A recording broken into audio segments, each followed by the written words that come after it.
Bine, v-am găsit la primul vlog al meu.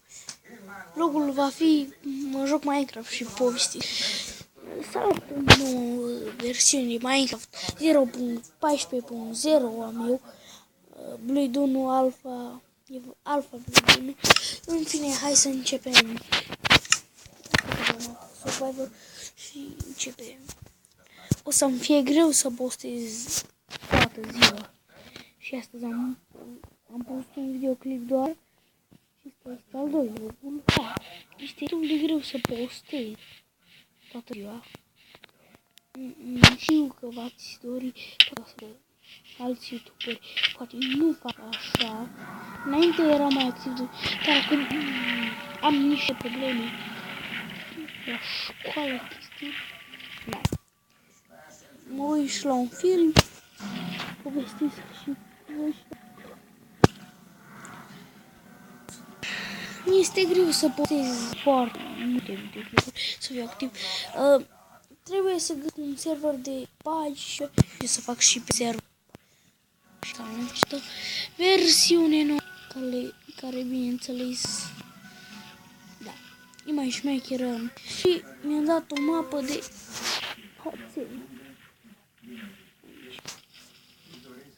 Fără un coc. Mergi iar fărăbit.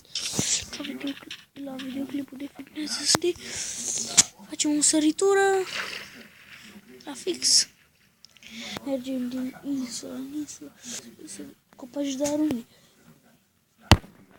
Revenim la vlogul nostru. Da. Activitatea constă și în timp. Chef. Da. Lăsați-mi pe acest canal minunat. Let's beautiful. Nu știu eu așa mult engleză.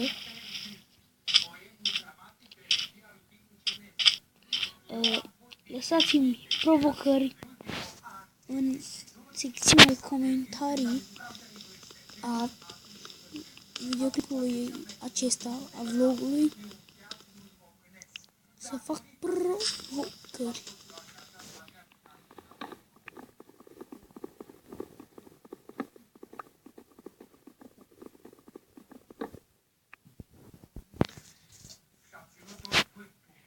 Va fi cu acest vlog și da. Mulțumesc pentru atenția acordată și ne vedem în următorul episod. Pa!